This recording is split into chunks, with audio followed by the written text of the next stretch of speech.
Nice. So, okay, let me just get my controls all set up here. Cool.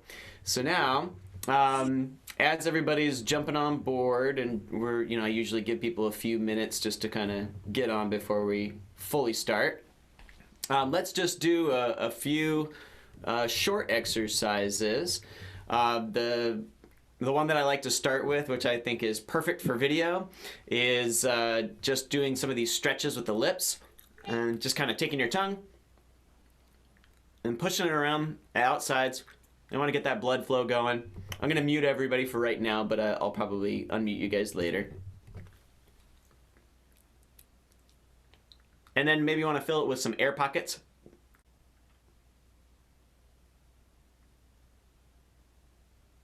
Yeah, I was really looking forward to doing this one because I thought it would look great for the Zoom video. Get some like Dizzy Gillespie cheeks. And maybe just like ah, oh, e, and kiss fish. That one's my favorite one. I love that one. My wife especially loves that one. She's like, no, get away from me.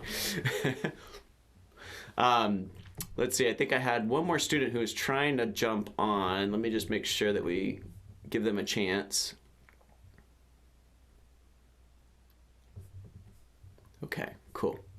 Okay, so now let's do some breathing exercises. Like I said, today we're gonna kind of jump through most of these exercises fairly quickly because I wanted to get on to the discussion about how to practice.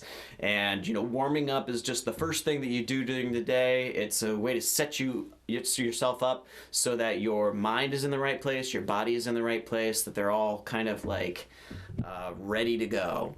And you don't want to spend more than 15-20 minutes on a warm-up unless you've got a really long day ahead of you. For most days, 15-20 minutes is going to do the trick, so we're trying to get there. Okay, so breathing exercises. You guys can hear the metronome okay? Cool, thanks. All right, so we're going to do in for 4, out for 4 2 times. In for 4, out for 8 2 times. In for 4, out for 12 2 times. And in for 4, out for 16 2 times. And this time I won't skip the in for 4, out for 4.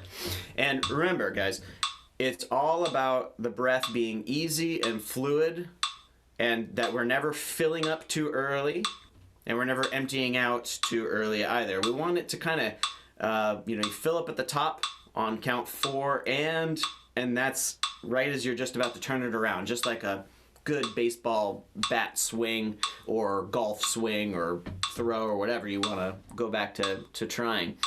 So let's start from 4 4 4 8 4 12 4 16. 1 2 3 4. In.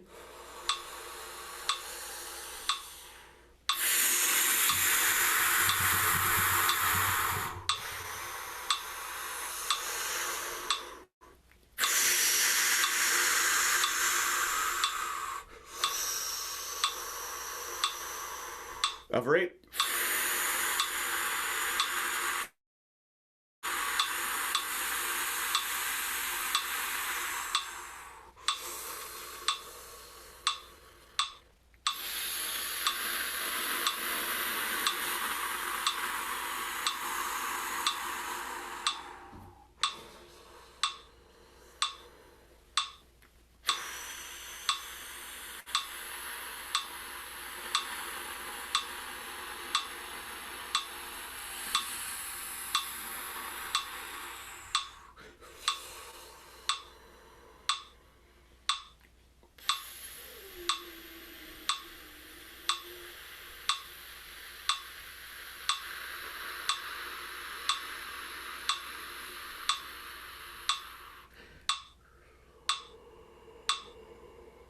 Over 16.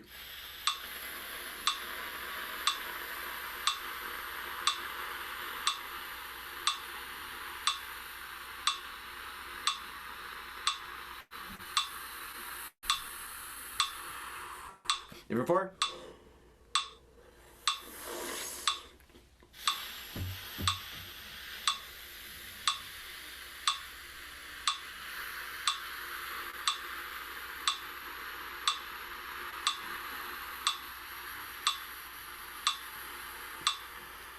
Let it all out. Get it all out. If you're feeling dizzy at all, you can always kind of hang your head down a little bit, but if you're feeling just fine, then we'll get on with the next one. So, again, I like to start with expanding outward where I'm breathing in for 4 and really trying to pace my breathing so that it's nice and slow and smooth. But then I want to go the other way, and I want to actually take breaths that are a little bit quicker because that's actually going to be more relatable to music. So this time we're going to go, we're going to do in for 4, out for 8, in for 2, out for 8, in for 1, out for 8. And then we're going to do, let's try to do the and. Let's see if we can do an and. This is going to be a little bit tricky just to do an 8th note breath, but I think we should try it. So we're going to do each of those 2 times, starting with what I say, 4, in 4, out for 8. Let's give it a shot. 1, 2, 3, 4.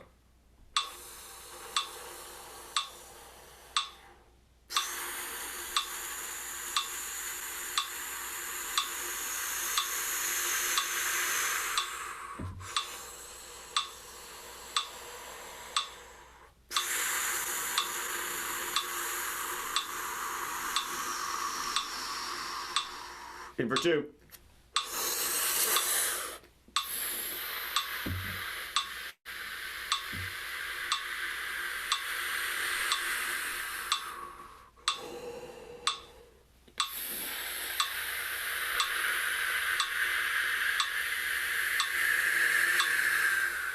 In for 1.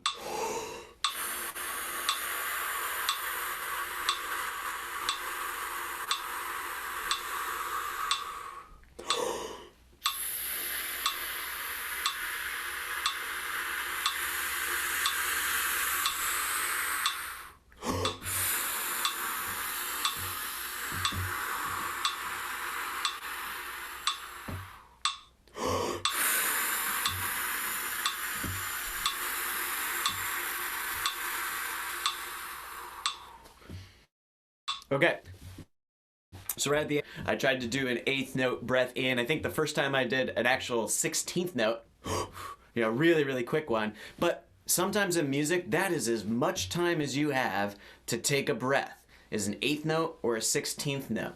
So getting into practicing those quick breaths in and getting as much as you can, and then being able to expel that air for at least 8 counts. Man, that's going to be a very, very useful tool in your toolbox when you start to play music that has you either as a soloist or just constantly playing. And in band, we know that a lot of times in band, you're just playing. Whereas in orchestra, I'm more of a sprinter. I might play something really intense for 8 bars and then sit around for another 100. And then I pick up my horn and I have to play something really crazy for like 4 bars and then sit around for another 200 bars. It's a little bit different in orchestra, but orchestra players don't just play orchestra music, they play solos and band and quintet and all these other things too. So you have to kind of be ready for anything. Okay, onto the mouthpiece. I'm gonna try to move through this stuff a little quicker. All right, so we just wanna buzz a little bit, and if you wanna unmute yourself so everybody can hear your beautiful buzzy sounds, we're gonna just go from like midway to down like this.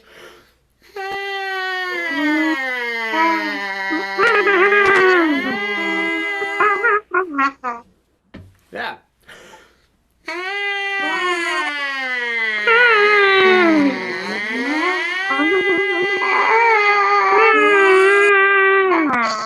Good. Now when we do this, we want it to be easy, right? So don't bend any farther than you feel easy. Don't start anywhere that doesn't feel super duper easy. If that means you're starting a little lower. Fine.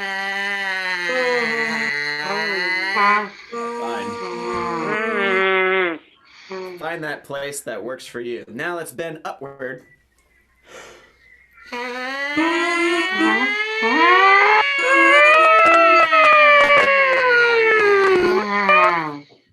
These are just like vocalist exercises. If you hear them, walking around, they're, doing these kinds of things. It's the same thing for us. Make sure you take in a breath, just like we've been doing all these breathing exercises. They're pretty important for everything that we're going to do.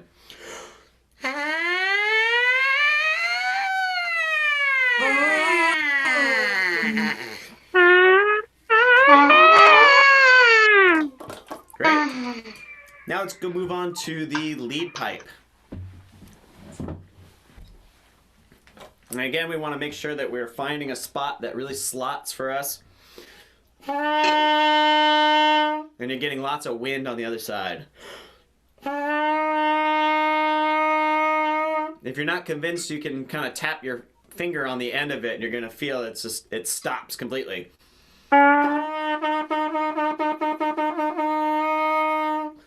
That wind and that vibration is traveling through the tube.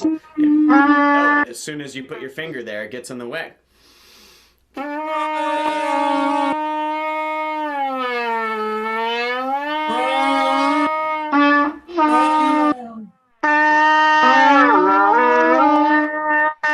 yeah. We all sound like a bunch of cows right now.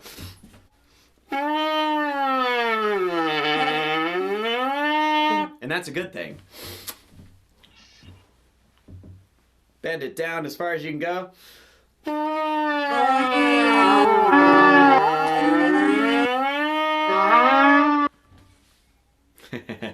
And then let's try doing some bending up.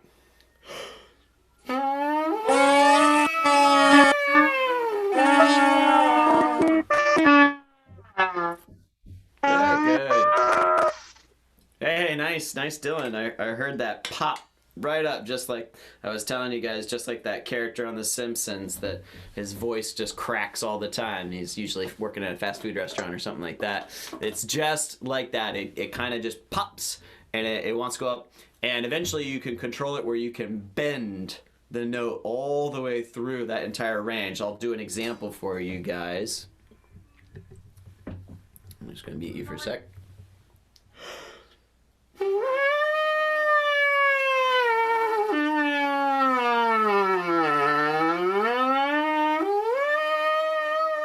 And sometimes I might even go up.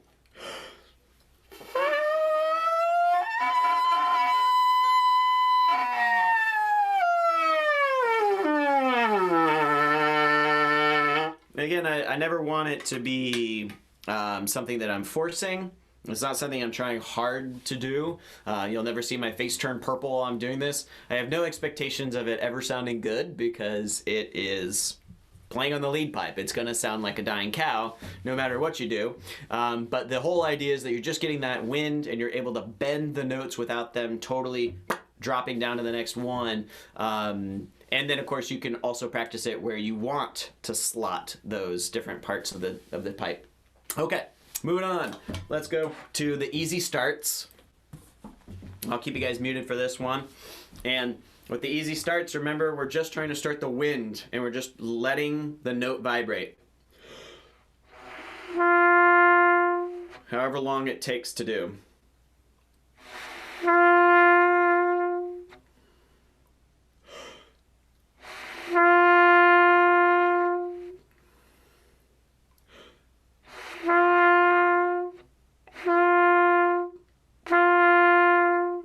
No tongues, just blowing wind and letting the notes sound. And for Asher, a low C would be fine.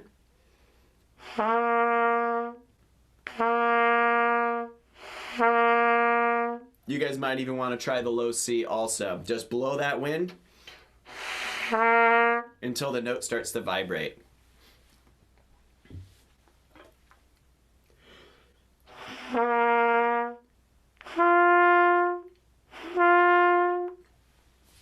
And the reason I call them easy starts is because it should feel super duper easy.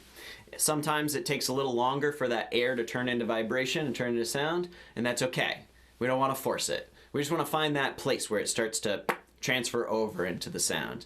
And then we go into the long tones exercise. So, using that same idea, using our breathing exercises, using our vibrant sounds, using those easy starts on every note, we're going to do our 6 notes. If you're going down to low C, it's going to be a little bit more than 6 notes. So you can either go up, to the C, or you can go down to the C chromatically. And just a little refresher for those that are going down, Asher, is open, middle, first, 1 and 2, 2 and 3, 1, 2, 1 and 3, and all 3. And don't worry, Asher, we haven't really quite covered that yet, so just do maybe playing just a low C and a couple other notes that start to feel right for you. Just the ones you know, okay, buddy? All right, let's go on for the other guys. We're going to do the 6 notes going up. 1, 2, 3.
Okay, great. So the 6 notes is an exercise that comes from Carmine Caruso method. For all of my students, I've just created a Google Classroom that has the sheet music for that. For those of you who are not in my private studio, you can search it on Google. Just look up the basic Caruso, and the very first page of notes is going to have the 6 notes on it. And there's going to be a lot of rules about, having to keep it on your embouchure and keep your embouchure still and breathing through your nose, all those sorts of things. Try it out the way that he says to do it first, just to experiment, see if you can master it the way he's saying to try it. And then as you start to get pretty comfortable with it, then I breathe through my corners. I find that it's actually really helpful for me to adapt the exercise so that it works for how I tend to play. Some people might disagree with that, but it works for me. So that's what I like to do, things that work for me, not just because people tell me to do them that way. So, you got to find what works, but I say at least give it a shot the way that the rules tell you to do it first. Okay, moving on, because I said I wanted to get through this pretty quick. I'm such a talker. Jeez. Let's go to the 5-note scales. So either starting on low C. Actually, let's everybody start on low C. And we're just going to do... Just do 1, 2, 1, 1, 2, 3, 2, 1.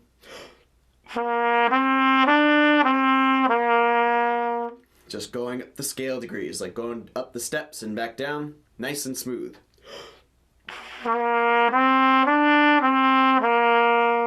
Easy starts on every single one, going up to 4.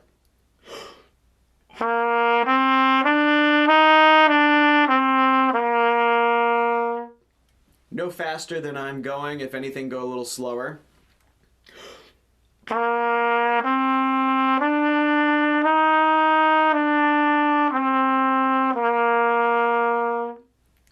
Let's go up to 5.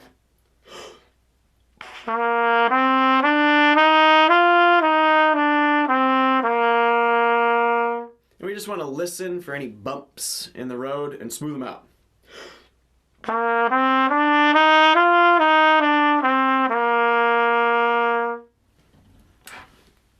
Okay, let's go up and go to G, and let's do the 5-note scale on G. Asher, I want you to sit that one out. You can just play your low C one some more. It's just the first 5 notes of the C scale, which you know. For these guys, we're going to play the first 5 notes of the G scale. Starting on 1, 2, 1, right? First note, second note, first note.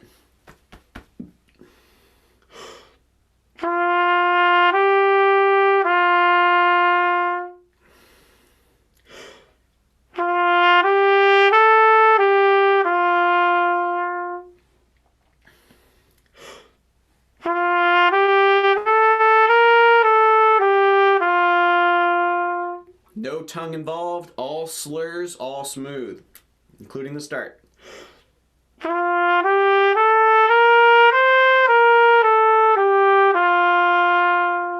And we just want to use our wind stream to get us up to that top note.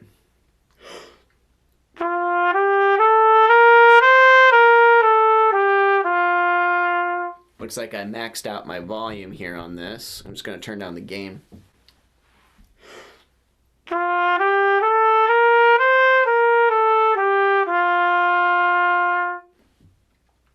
Good, good. And again, you can do this on any scale, any major scale that you know. It's a good way to step in the water with a new major scale. Maybe you don't know it that well yet. Just start.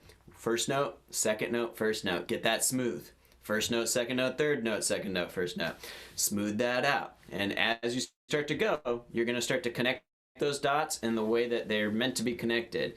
I think oftentimes we tend to tongue everything and we play every note separate. Ta, ta, ta, ta. And we might do this in band often because in band we want to play along with everybody in the group.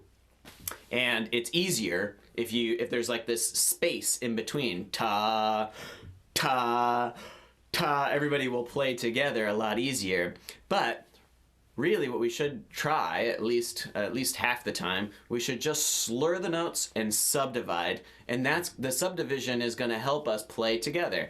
Ta da da da da da da da da da da da da da. And then you can keep that wind blowing through smooth, and we can play as an ensemble together. That would be a very, very good exercise to do with your buddies, because just simply hitting the note is kind of more like being a percussionist than a wind instrument player. And certainly you would never see a string orchestra go ta, ta, da, ta. They would never do that.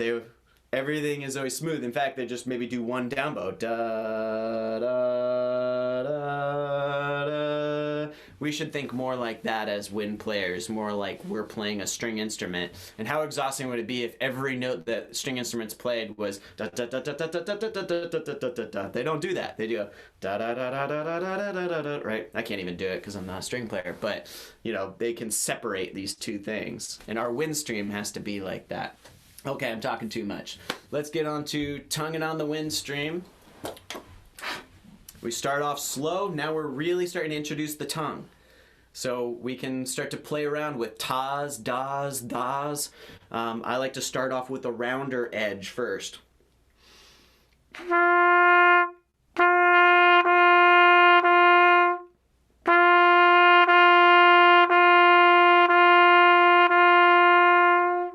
And the goal is to make sure that we're blowing the wind stream through the note. There's no gaps. It's not. That is exactly what I was just talking about. What we want to do is one stream of wind.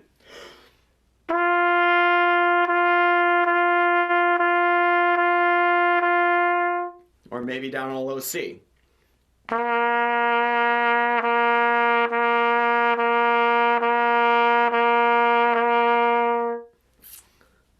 And as we start to feel more comfortable with that, we might start to speed it up.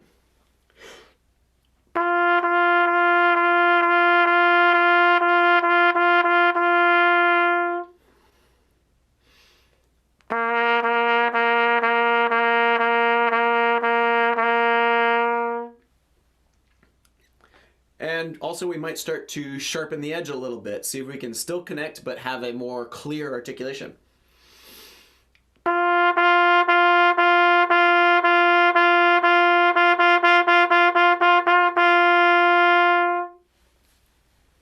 You can hear a little bit more of a ta in my sound now.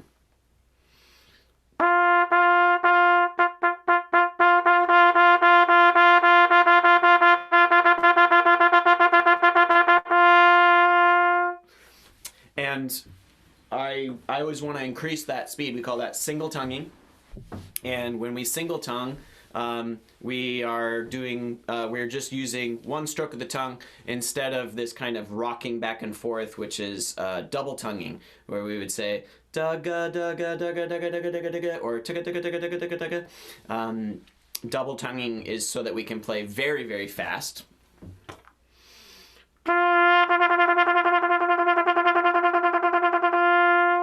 And that one is always going to be a lot gooier sounding than the single tongue. Even, I mean, you have to work really, really hard to get the double tongue to be both smooth and articulate. It can be done, but it requires a lot of training, and I think a lot of professionals opt for just a faster single tongue, at least as fast as they can get their single tongue, so that they don't have to rely on a slow double tongue, which is just awful. It's hard to slow double tongue. And there's always one piece of music that sits right in the middle of too fast for single tongue and too slow for double tongue, and it drives us all mad. Okay, getting into harmonics. So we're just gonna go G, C, G, probably sing it wrong. G, C, G. You might use your tongue levels. Ooh, ah, ooh.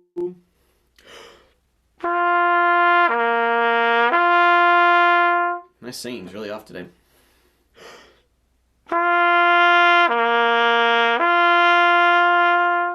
Maybe it's because I have this in.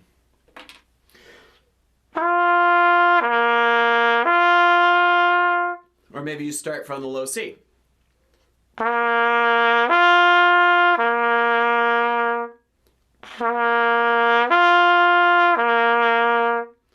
We want that to feel easy. Remember, breath is what we started with today, and it's what we start with every day because it is the most important thing. It doesn't matter what exercise we're doing, we always have to take a good breath. And I think at this point, that's when people start to forget you got to take a good breath.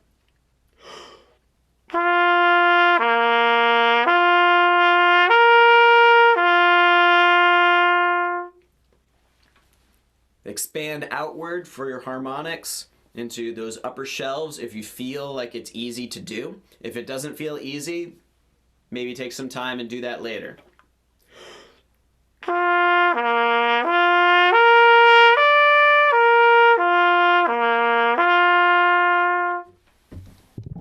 Overloading my mic today.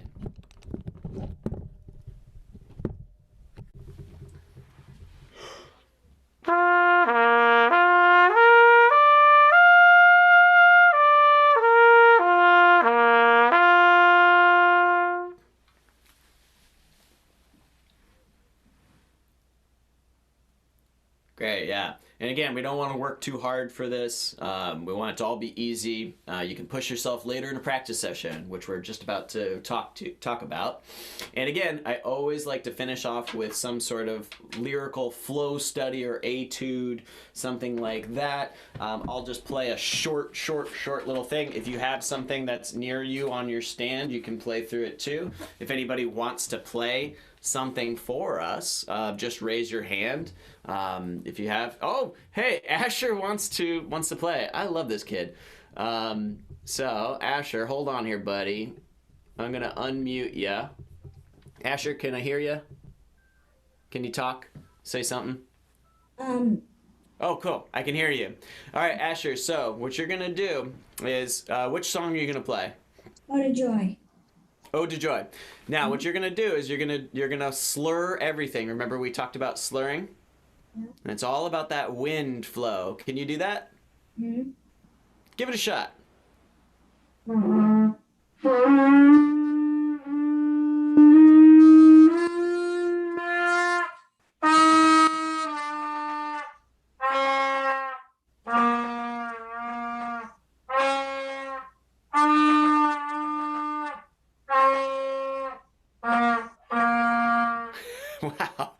Great job, guys. Give it up for Asher. That was fantastic. And give him a little one of these. Nice job, buddy. Wow. And first one, just like volunteer right out the gate. That's awesome. And I think Dylan's going to play a little bit for us next. I just wanted to say Asher did a really great job. If you guys saw that when he needed air, he took a breath. He took a breath whenever he needed to breathe. And that is just like such a natural thing that he does that a lot of my students forget, that it's not about a long note competition. It's not seeing how far you can go on your wind stream when you're running out. It's breathing in when you need to breathe in. And then, of course, we can challenge ourselves later in the day to do longer phrases. And I thought he did a really great job of making everything nice and smooth. So congratulations, buddy. That was fantastic. Thank you for performing for us all. And you've been working really hard. Awesome. Okay, so we're going to mute Asher real quick, and we're going to have Dylan play a little bit. Do you want to do something that gets you singing through the instrument? Sure. I think we're going to play Summertime. Cool, yeah, and just play, make sure you play to the side so you're not pointing right at the phone, otherwise it's going to distort too much. Okay.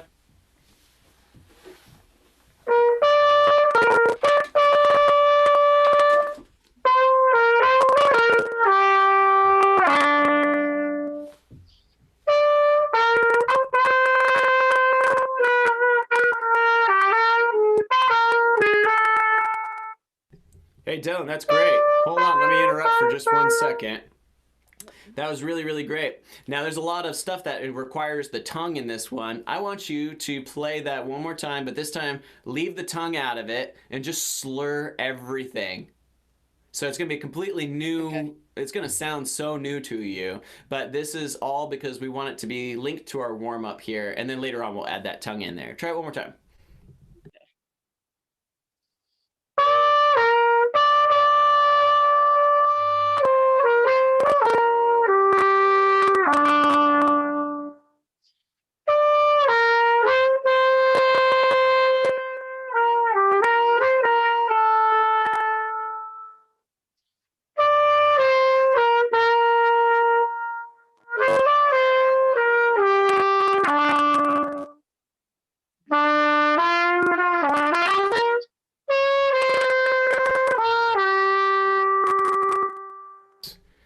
Very, very nice, Dylan. That's fantastic. Thank you for playing that for us. And I think as you started to slur through it and everything, I could feel your wind flow was really smooth, really, really nice. And again, we want to just kind of stick with it being all about the wind flow for the beginning of our warm-up. And then later on, you might practice it and you want to get little details of articulation and breathing, you know, all that sort of stuff that you want. But in this beginning, we really just want to focus on just the smoothness of everything, the ease of everything. So, you know, I'll just play a teeny bit. I won't play too much today.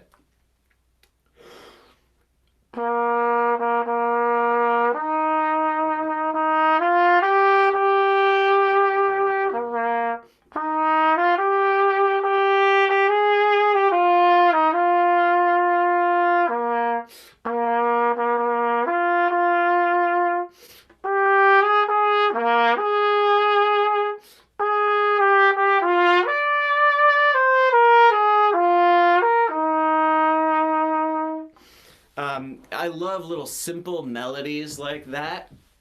And I love it. This one especially starts in the low range, thanks to the thumbs up. And for me, I have a harder time in the low range getting things to connect because I spend a lot of time in the upper range. So I love to do some of these exercises that put me down low, put me up high, maybe kind of take me all over the instrument that I am feeling comfortable with at that point in time. And then I might expand out later on. So I said that we would get through our warm-up a little bit quicker today, and I think we did a pretty dang good job of going through faster. I still talk too much, and I'm sorry about that. But we do have a little bit of extra time now, and I wanted to talk about getting into a practice session because it's different than a warm-up. In the warm-up, it's all about ease and comfort and just kind of getting your mind and body sort of aligned so that you can do this very strange skill of playing, you know, making vibrations on a tube and somehow making beautiful music come out of the other end. And in a practice session, this is where we start to challenge ourselves. We have to have goals. We have to have something that we're striving for, something that makes it, that kind of turns up the heat a little bit.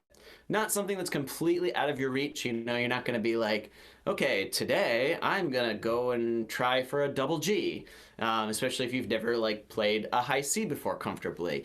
You want to have reasonable goals. You just start little by little. And I love the analogy of, you know, you've got this big slate of rock and someone says, I want you to make a statue out of that. Well, that's going to take some time. It's going to take years. And each day you kind of, at the beginning, you're taking big chunks of rock off. And Asher's at this point where, you know, he's learning the fingerings, he's learning to make sounds on the instrument, and a big chunk of rock just comes right off, and we can start to see the shape of that statue. But later on, as we get a little bit older, the things that we're doing to the statue are more like the little details, like taking a tiny little chisel and making like a freckle on someone's face, or making like the curve of someone's muscle, or maybe making it look like they have like hair on their arm or something like that. These are very, very fine details, and everything in between, right? So I love this analogy because as you start to improve quite a bit, it starts to get harder to see the product getting better. And so we have to work on smaller and smaller details, which add up into something that looks absolutely beautiful and nuanced and stunning. Whereas at first, it felt like we were making such big progress because we were taking off big lumps of rock, but it still looks like a rock. Right? So this is really, really cool. I love that we have such a wide range of skill levels on the video and probably on our YouTube as well. So let's look at practice sessions. So you need to have some books that are going to help with that. Asher, don't worry about this. This is kind of more for my older kids. You are doing exactly the right stuff with me right now. We're going to get to reading music. He's not quite to that part where we're reading music, but we're just going to get there soon. But for those of you guys who've been playing for a little while and you've been reading music, you need to have some sort of book. And this is the king of all trumpet books. It is the Arbin Complete Method. And this book is more than 100 years old. I mean, not mine personally, but the person who wrote it more than 100 years ago, which is incredible to me. I mean, to believe, to realize that we still use essentially the same book that people were just starting to use about 100 years ago in the conservatories. But now this is something commonplace that everybody pretty much owns. So having the Arbin book is so useful because it includes basically everything that you would ever need, and probably more. There's stuff in here that I still can't play, and I've been through the whole book probably multiple times. But there's something for everybody, from the very beginning, just doing long tones, to playing crazy solos with lots of black ink, right? And what's great about this book is because it's so old, it's actually public domain. Which means that if you go to IMSLP or you look up Arbins online, you will likely find a version of the entire book, albeit not a clean and easy to read version, that you can download for free, which is pretty cool. IMSLP has it. So remember that. I'll make sure to put that in the, actually I'll just put that in the chat right now. imslp.org.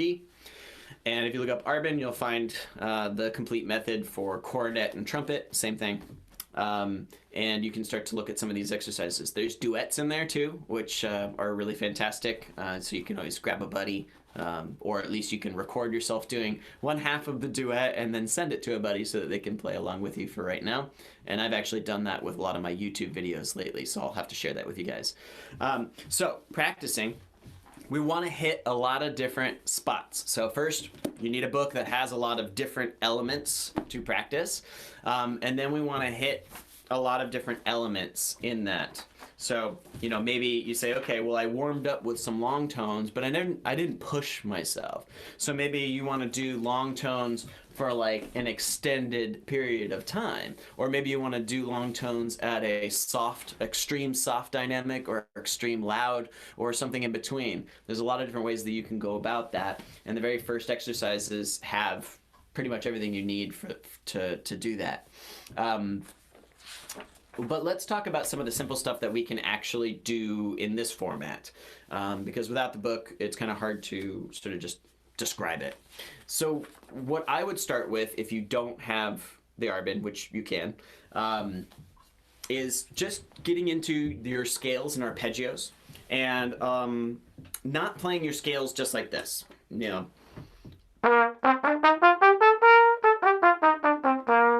That's good, you know, it's fine, but it's not, you're not really gonna know the scale. You're just gonna kind of know the muscle memory of pressing the right fingers at the right time, and that's not enough. We need to know it like the back of our hand. So I prefer to, first of all, I like to slur a lot, because it's just a good thing to do on the trumpet, but I like to go all over the scale. So like we had practiced a little bit in our warm-up.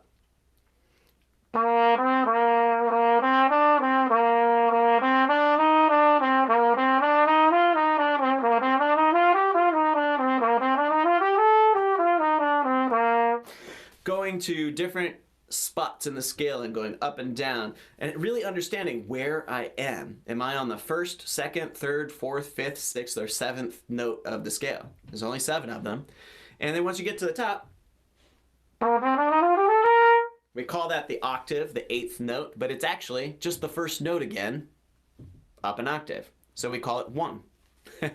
At least I like to call it 1 rather than 8, because it makes it less confusing for me. 7 only.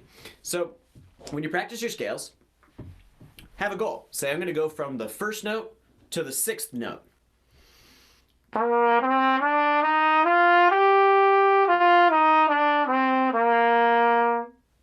And then say, maybe I'm going to go to from the first note to the 6th note, but I'm going to skip the 2nd note.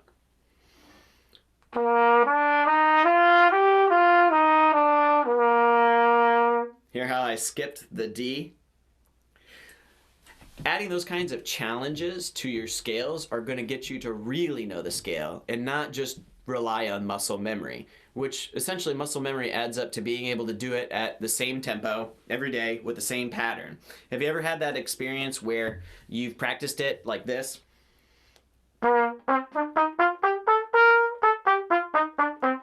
And then somebody asks you to do the scale differently and you can't do it? And I'm like, what's the next note? Right? You had that, if you've ever had that experience, that means that you are relying on your muscle memory to play all of the notes. And that's not good enough. We need to use our mind, and we need to actually visualize and see and understand where we are in the scale. So that's one thing that you guys can do that's going to help you. Now, another part of this is arpeggios, and we haven't talked about this much, but we're going to do a lot of this today. Arpeggios are a really fantastic way to get yourself understanding what's going on in the music, because on a piano, you could play all 3 of the notes at the same time, but on a trumpet, you have to break them apart. So what we're going to do is we're going to play the 1st, the 3rd, and the 5th note of a C major scale. So the first note being C. Then we skip to the 3rd note, which is E. Skip to the 5th note, which is G. So C, E, G.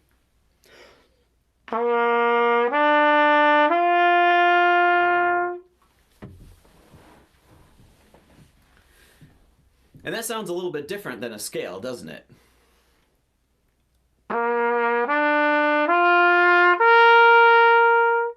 Why don't we go 1, 3, 5, 1, 3, 5, 1. So you're going to go up to the top C. So like this.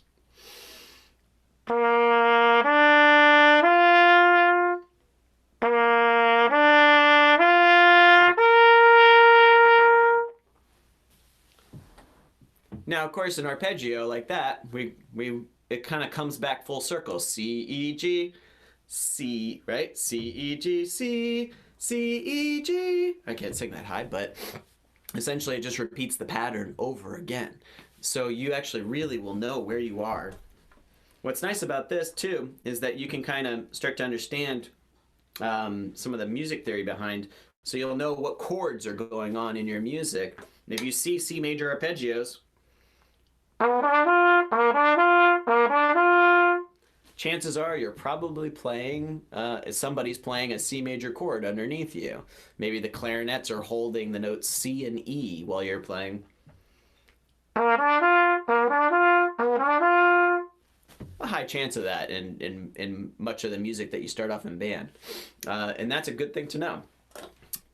So let's do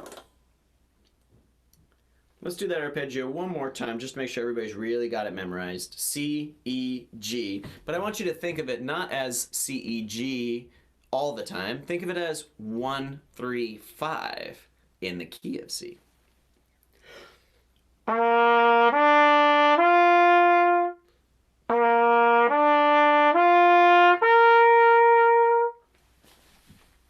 Because if you're only thinking about the note names, then you're not really fully aware of where you are in the scale. And you know that if you play a song in the key of C major,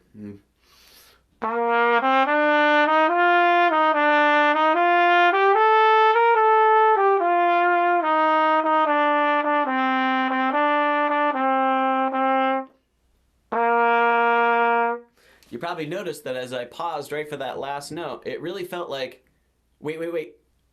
There's the ending, right? That first note of the scale degree makes it feel like we're at home. There's some gravity there. And that's why key signatures matters. They actually give some sense of where is the finality of this piece. Now, of course, that's not always the case for every piece of music, but for much of the music that you guys are playing in band, that's almost always going to be the case, especially in regular concert band. Jazz band's another story, but you're going to feel that sense of gravity around the key that you're playing. Let's try it in a different key. If you know your D major scale, you know that it has two sharps, F sharp and C sharp, but it has the same amount of notes, right? It has 7 notes.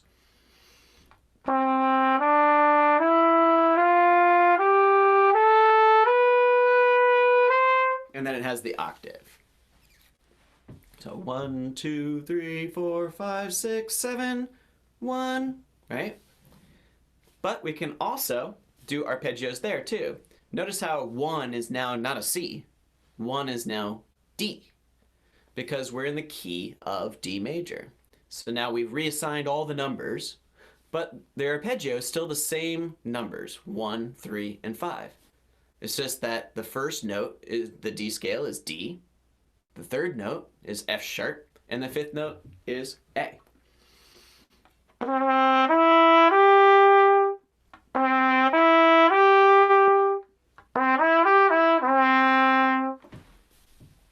So try that out. D, F sharp, A, 1, 3, 5, or 1, 3, 5, 1.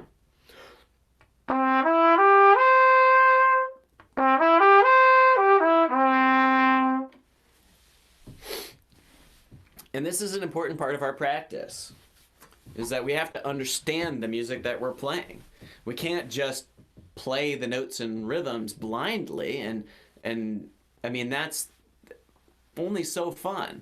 And if anybody changed one little thing, it would throw you off completely. And in music, when music becomes fun is when you can literally pick any page in your book and play it. I picked a really terrible page, but...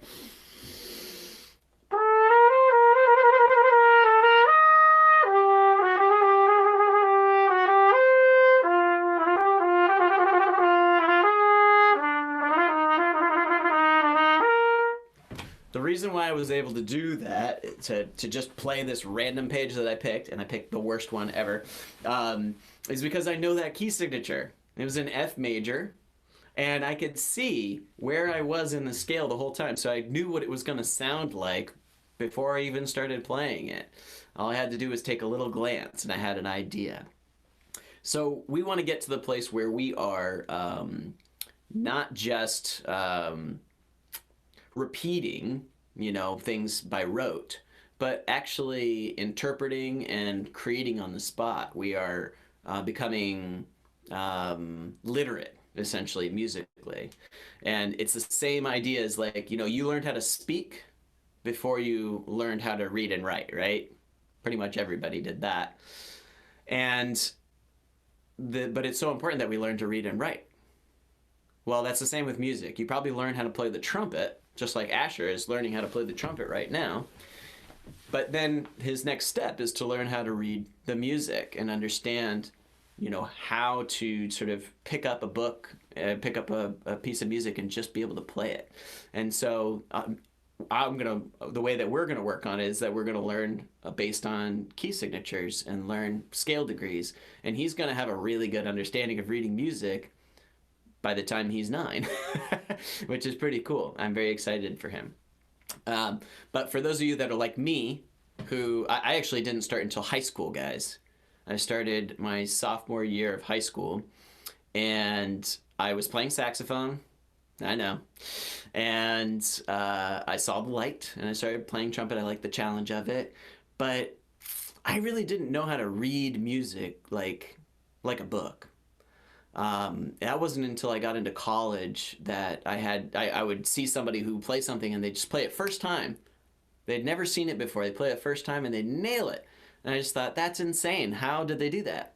Well, they're just a better reader than I was because they started doing it much, much earlier. So it's never too late to start, but at some point you have to kind of say to yourself, I'm going to learn how to understand the music and not just press the right fingers down at the right time. So we can get into our lessons. Before we talk a little bit more, we'll probably end pretty soon. If anybody has any questions, maybe about other books, Arbenz is just kind of a one-stop shop, but there's plenty of other books. I have hundreds. Or if there's equipment questions or warm-up questions or practice questions, please feel free to chime in. You guys that are on the video, I'll give you the first chance. If you want to just ask me something, I'll unmute y'all. And feel free to jump in with any questions that you might have. Well, I ordered a mute recently, and I'm not sure what type of music is best for using a mute. Aha. Well, that's a good question. As you probably can see here on my shelf, I have a lot of mutes and mouthpieces and other gadgets. And you're playing Summertime, which is actually, if you look up recordings of Summertime, you're going to find a lot of different versions of it. And one of those versions is with Miles Davis, right? You have to remind me.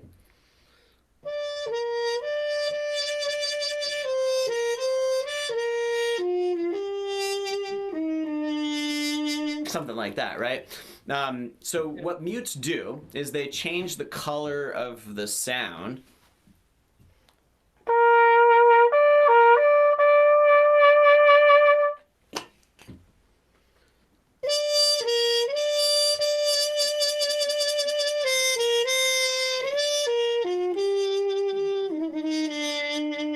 I don't remember how to play that one, but the whole idea with a mute is one, a lot of times your music will ask you, like the composer will ask you specifically to use a certain type of mute, like a Harman or a straight mute or cut mute, something like that. And they do that for the purpose of changing the color of the sound of the trumpet. It's really cool. It's almost like, if you have a guitar, you have all these different effects that you can add to the guitar, like a wah-wah pedal or distortion or something like that. Well, this is the acoustic version of these different kinds of pedals. And as far as music goes, I would say that, your Summertime, did you order a straight mute? Yeah. No, straight mute. Straight mutes sound cool too. I would say that's not as jazzy sounding as a Harman or a cut mute.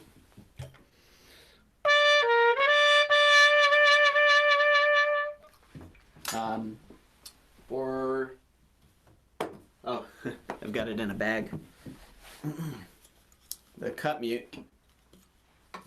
Just looks like a bowl, more like a bowl than a cup.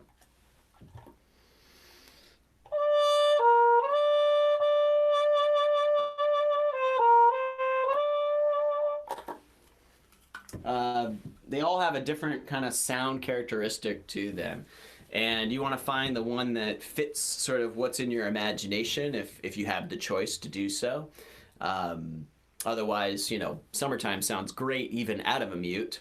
But, there's not really any hard and fast rules about mutes. If you're playing something that's like, an arrangement, like summertime is an arrangement, and your band director is okay with you using a mute to change the color of the sound, maybe you might say, hey, can I play this for you? I want to see what you think, if you like the sound of it.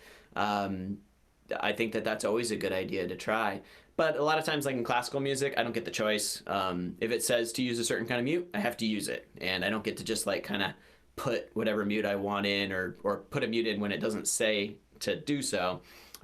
Occasionally in some music we will have some sort of freedom of choice to pick a certain kind of color, but most of the time it's rooted in a lot of traditions that people would be like, why are you changing that? But I don't know, maybe we're just being closed-minded. Did you have any other questions about mutes? I did. I know Asher does. My mute didn't come for a while. I don't know why. So you ordered a mute, Asher, and it didn't come for a little while? Yeah. That's a bigger 10 question. days it did.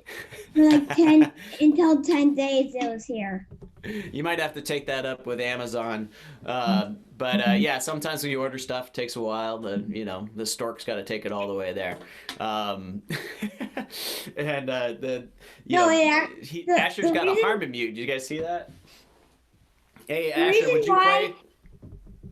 The reason why it did not come here really fast is because it got shipped to a different country by accident.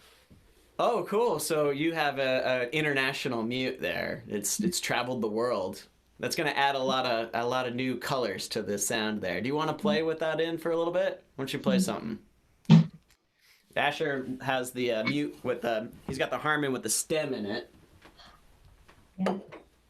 Which is part of these kinds of mutes as it comes in and out. And go ahead, Asher. Yeah.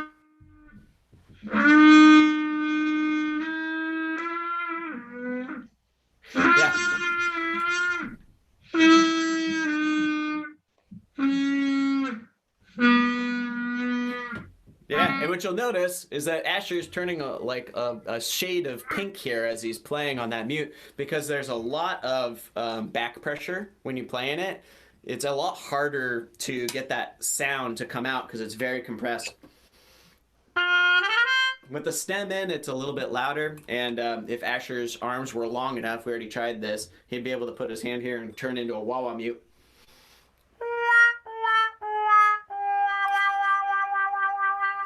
Easy enough. So there's a lot of cool things that you can do with mutes. And they also have, and this is the special of this mute is that they have different that you can change. That's absolutely true. Yeah, tons of different mutes. How about Justinian? Did you have a question? No? And let's just check in with our YouTube folks if there's anybody that wanted to say something. I think probably we're good for today. So when you guys do your practice session, make sure that you give yourself a little bit of time in between your warm-up and your practice session, and have some specific goals about what you want to practice. Find that Arbenz book. That's going to be a great start for all you guys, except for Asher. We've got some different stuff that we're doing. But for you older guys, check out that Arbenz book, and make sure to send me an email and ask me about the I've made some YouTube videos of the duets, so you can actually play along with me on some of the duets. And of course, if there's any exercises in here that you really want to learn how to do and you just need a little help or a little guidance on it, you can just shoot me a message and tell me which exercise it is, and I'll make a recording and post it on a private YouTube link just for you, because it's good for me to have some challenges like that, and it's good for you guys to have something as a reference to listen to. Okay, guys, great job today. Thank you all for being here on the virtual, on the video here. I think that makes a big difference for those who are watching on YouTube to actually see people trying it out and know that they're, supposed to play, kind of on and off as we go through this. Okay, have a really, really great day, and tomorrow we're going to do our last session. So again, we'll try to go through quickly on the warm-up and get into more practice stuff. All right, see you guys.